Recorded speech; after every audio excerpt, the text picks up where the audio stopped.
How do I take a strengths-based approach to my autism and ADHD in the workplace? Hi, I'm Brett, the AuDHD Boss. On this channel, I actually do talk about taking a strengths-based approach to autism and ADHD. I have over 10 years leadership and management experience and training, and I also have autism and ADHD. If you've been on this channel for a little while, you know that I start every video talking about how I take a strengths-based approach, but it occurred to me I've never actually sat down and talked through how. And one of the sources that I'm working with as I talk through this is Dr. Megan Anna Neff's Neurodivergent Insights website, which has a tremendous amount of resources and infographics and Venn diagrams and many, many more things. This video is not sponsored by her work or her website or her page or her in any way, shape, or form. I'm just a really big fan of the things that she's doing and putting out into the world to help people like me. So first and foremost, one of the things that I lean into hard when I'm both educating other people about my autism at work or when I'm trying to lean into one of my strengths is I talk about both my special interest, monotropism, or things that I can hyper focus on for my ADHD. I mean, specifically, there are certain topics that I'm really interested in. There are certain topics that bore me to tears and make me want to repel away from doing some of those things. I'm not a big fan of doing budgets, for example. That kind of work breaks my brain, and I need a lot of support from colleagues in order to do a budget. However, I am a social media expert. I love doing social media. I've been doing social media and content creation for 20 years as a part of my main job. Talking and strategizing and thinking about social media, that's my special interest. That's the sort of thing I have monotropism in, and I can sort of throw myself fully into that. When there's a topic or an interest or something that I'm really excited about or I'm fascinated by, I consume everything there is to know about that thing until I become an expert on it. One of the things that getting my autism and ADHD diagnosis has really helped me with is working my way through the walls that I used to hit previously before I knew I was autistic and had ADHD. For the longest time, when I would do something new or different or challenging at work, I would feel really stupid. I would feel really dumb. I would feel like looking around at all my other colleagues and wondering, why can they all do this with ease, but I can't? And the reason was I just need a different way in. And so now one of the things that I've learned is as I strategized before knowing about my diagnosis, I would ask a lot of people questions. I would actually use my former journalism skills and I would interview people about everything and everything about how they would approach that thing or that project or that workflow or that program or whatever it is. And I would become an expert by talking to all the people who were experts on that thing and learn as much as I possibly could about it to the point that I could literally teach other people about it because I knew so much. That strength helped me become a subject matter expert on the different things that confused me or I didn't know about. Now, I wouldn't exactly refer to that specific thing as being monotropism, but I could tap into those skills of hyperfocusing, special interests, and skills that are similar to monotropism to pull into that.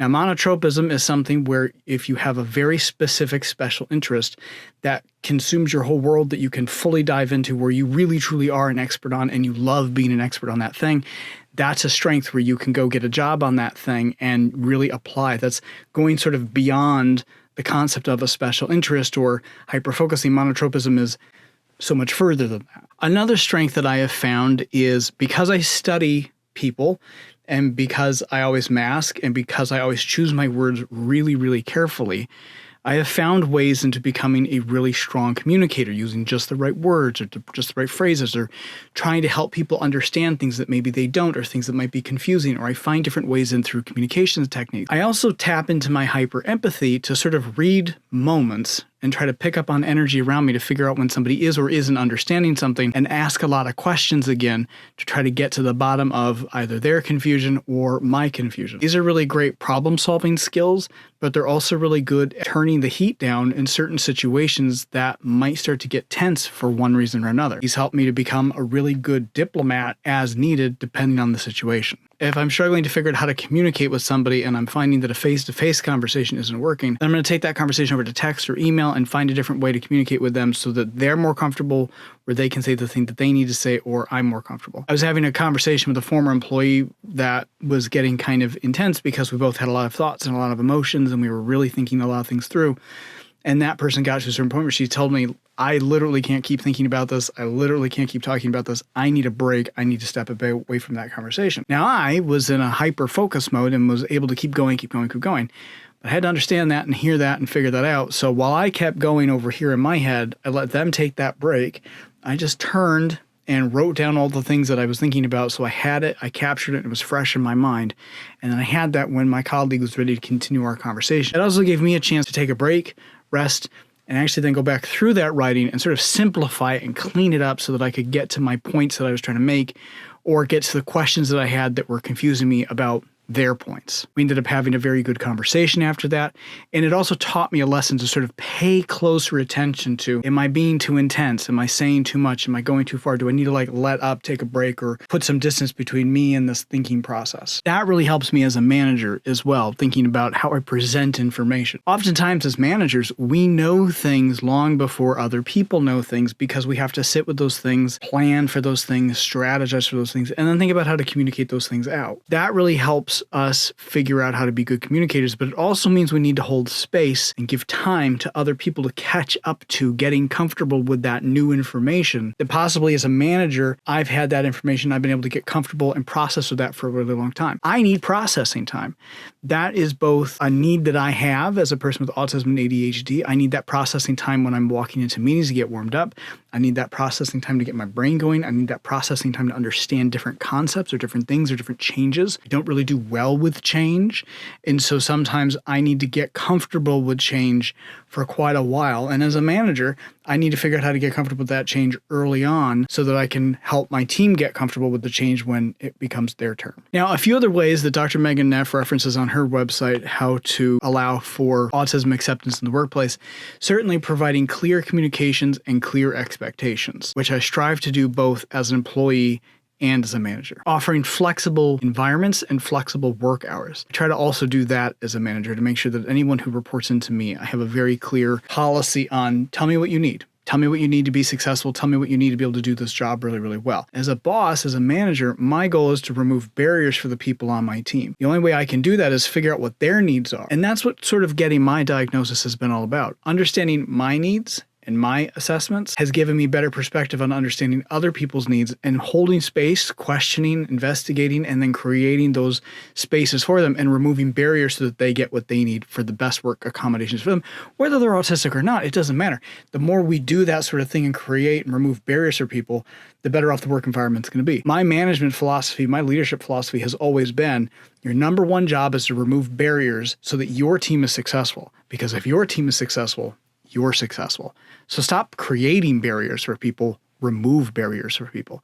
How do we remove barriers? Clear communication, clear expectation. Figure out how we as managers can be flexible for the people on our team so that they get what they need so that they can do the best possible job that they need to do. One of the ways that we can do that, again, from Dr. Megan Neff, is providing advance notice of schedule change or as much advance notice about changes that happen in general. Again, I really benefit from knowing this sort of thing. If someone comes to me at the last minute and says, hey, we're going to make this major change tomorrow, I'm going to panic. I'm going to freak out. I'm going to really need some time to adjust to that thing. Whereas getting more time with that information and getting comfortable and getting used to it is going to help me a lot. Taking sensory breaks is also a really big thing. I'm a little bit more paying attention to that now as a manager to read the room and sort of go, okay, this meeting's gone too long. We need a break. People are tuning out. People are fading. People are not getting what they need out of this conversation. We need sensory breaks, screen breaks. We need alternative workspace options so that people can feel that they're getting their needs met. Even if I don't know if somebody has a disability or not, the more I can just be present as a manager to always be providing accommodations for people, again, removing barriers is one of a key thing to being a successful manager,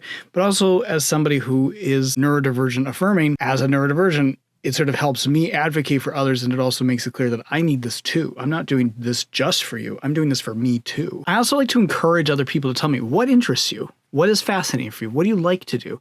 Tell me about the things you want to do, and maybe tell me about the things that you struggle with or that are hard for you, or maybe you don't have an interest in. I do that as a manager specifically so I can pair people's strengths with other strengths. So if I know this person has a really strong thing here, and this person has a opposing strength and maybe a weakness where this person's strength is, I'll put their strengths together so that they're more successful and we have strength in getting that stuff done more. I try to notice and observe that within my people. Yes, it's a little bit of pattern recognition, but it's also just in communicating with people and finding out, hey, what do you like to do? What do you want to do? All right, let's put those things together and see how successful we can get. Anything about routine change, advance notice about any sort of changes in general, but in particular routine changes, I try to make sure that I'm doing that for my team as well as a manager, because I know for me as an autistic and ADHD employee, Those routine changes are major needs for me. Okay, these are just a small sample of the strength-based approaches that I take both as an autistic and ADHD employee and as an autistic ADHD manager, but also just as a manager. If you found any of this helpful, please like and subscribe and be sure to let other people know about my channel. Liking and subscribing and commenting below really helps the channel grow. Thanks for watching. I hope this information has been helpful. My name is Brett. I'm the AuDHD Boss, and check out some of the other videos while you're here.